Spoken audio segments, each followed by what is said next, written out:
Hello, hi, my name is Mariia and I'm an architect and guide.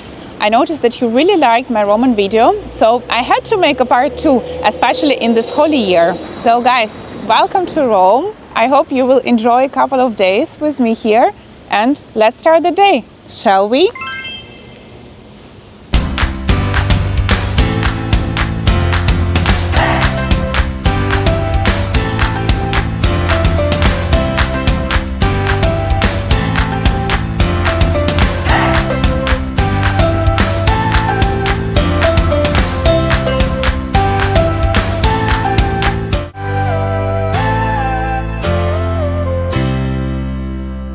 Hello again. I already published the video from Rome, from this trip where I talked why you should definitely visit the city in 2025. So today I want to talk again about Rome, but from the cultural and tasty side of things.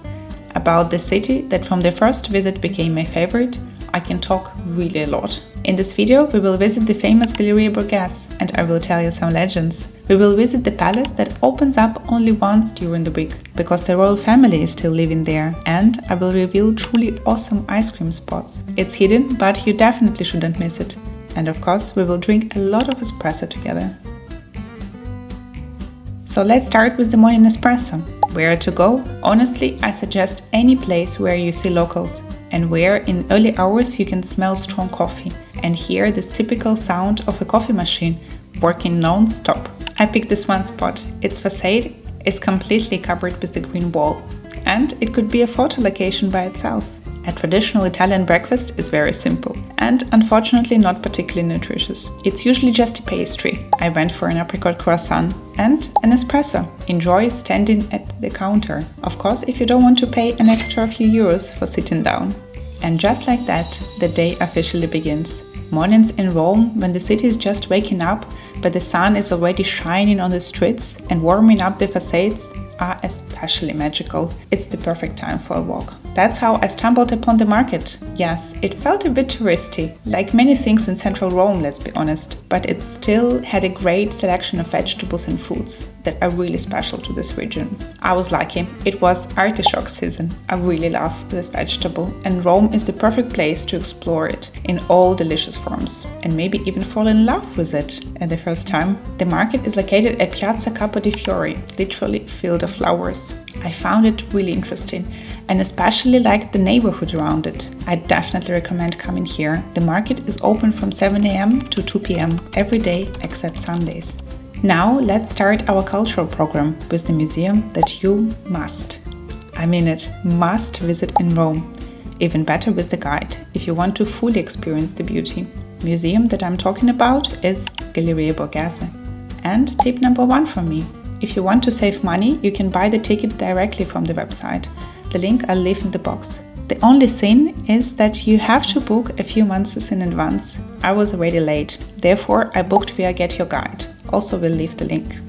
Tip number 2, don't repeat my mistake. And if you're using Navigator, to get to the place, type in not Villa Borghese, but Galleria Borghese. Otherwise, you will end up on the opposite side of the park and the time is very tight. Now, when all the important things have been talked about, we can return back to art. Most of the famous museums were originally built as the living spaces, but not this Galleria. It was never intended to be a private residence. Instead, it was built originally as the showcase for art, a kind of museum villa, which was quite a visionary idea for this time. The owner and the art collector was Cardinal Scipione Borghese, a powerful and ambitious man, also a nephew of Pope Paul V.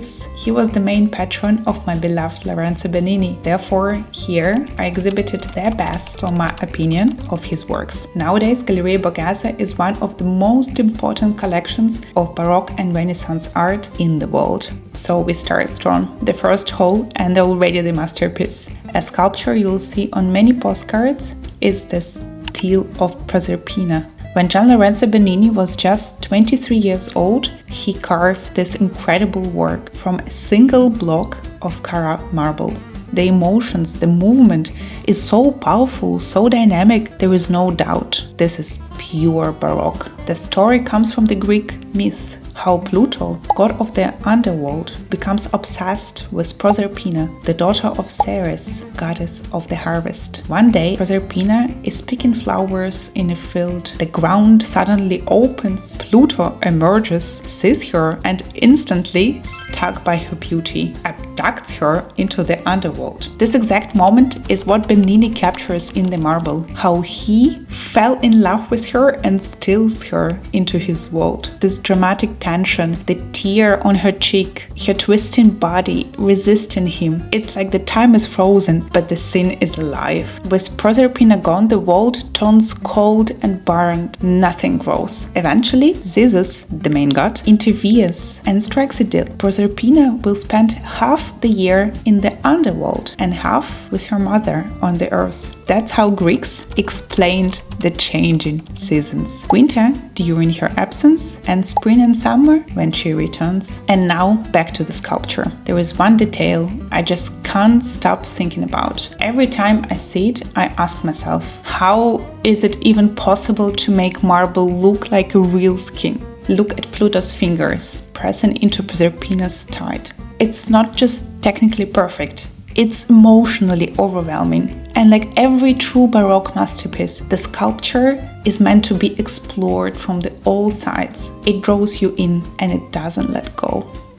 Another one of my favorite Bernini's works, here is Apollo and Daphne, another breathtaking drama in marble. And here there is even more movement than in the first one. This is Baroque sculpture. It's not just something you should walk around. You must, in order to uncover the story and feel this moment of amazement and even a full-on wow, trust me.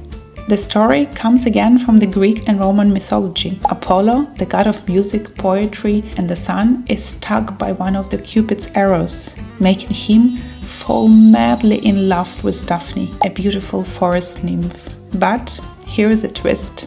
Daphne is struck by the opposite kind of arrow, unfortunately one that makes her completely reject love. So when Apollo starts chasing her, Daphne runs through forests, across rivers, desperate to escape him. Just as he's about to catch her, she cries out to her father, a river of God, begging him to save her. And he does, in the most unexpected way. In that very moment, Daphne begins to transform into a tree. And that's exactly the moment Bernini captures in the marble. As you walk around the sculpture, you see the transformation unfold. From one angle, it's a man chasing a woman, but move around and suddenly it's a man chasing a tree. It's delicate, dramatic, and impossibly to believe that it's made from stone. How it's even possible in marble? I honestly have no answer to this, but I do know one thing. I envy everyone who sees it for the very first time.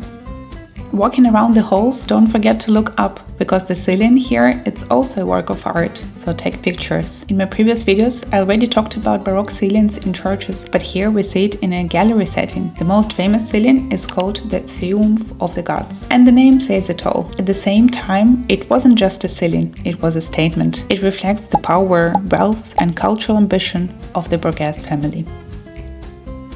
I've only told you about a few masterpieces from this gallery, but there is so much more to see. So my advice, get a guide and take your time to explore the incredible sculptures and the paintings of the second floor by legendary names like Raphael, Titian, and of course the impressive collection of Caravaggio. After this much art, I think we definitely deserve a treat. Ice cream. I found this place by accident. The selection of flavors isn't as huge as in some other places, but each one sounds so unique and interesting. I honestly don't even remember which one I chose, but I liked it so much, so we came back the next day. So if you're nearby, definitely check it out. For coffee this time, we went to an extremely well-rated place. And let me tell you why. The barista here was been making coffee since 1956. And I'm telling you, he's a legend. The choice in the bar, that's how the Italians call these places, is the same as everywhere else. But here is the difference. They don't charge you extra if you want to enjoy a coffee outside, watching Roman life passing by. Next on our agenda, a real-life royal residence, Palazzo Colonna. It's one of the oldest and grandest private palaces in Rome, and it has been home to the Colonna family for over 800 years. Yes, 800. There is only one small detail. This palace isn't open every day. You can visit only on Saturday mornings from 9 a.m. to 1 p.m. Tickets should be booked in advance. I'll leave the link in the box below. Why so limited? Because the Colonna family still lives here in a private wing of the palace. Colonna family is one of the most powerful and historic noble families in Italy, with roots going back to the 10th century. There were politicians, warriors, cardinals, popes and princes deeply connected to the histories of both Rome and Vatican. Now we have the chance to visit their home, and the tour begins with the most jaw-dropping space, the Galleria Colonna. You walk up the stairs and this is the first thing you see. No questions left. You're already stunned. If you pick one of the earliest time slots, you'll have a chance to take a photo almost without other tourists. But this gallery immediately attracts everyone, me included. The gallery was designed in a full Roman Baroque splendor and stretched over 76 meters, like a royal runway made of gold, mirror and marble. The ceiling are painted with dramatic battle scenes and allegories of power and victory, themes we already recognize by now. At that time, art wasn't just decoration, it was a statement. Every noble family used to show off their wealth and influence by the ceiling painting. The gallery is filled with priceless artworks by painters like Bruegel and Tintoretto, but honestly, the room itself is the masterpiece. Everything looks like a scene from the film. In fact, if you've seen Roman Holiday with Audrey Hepburn, you might recognize it. This is exactly the gallery that was used for one of the most iconic scenes in the film.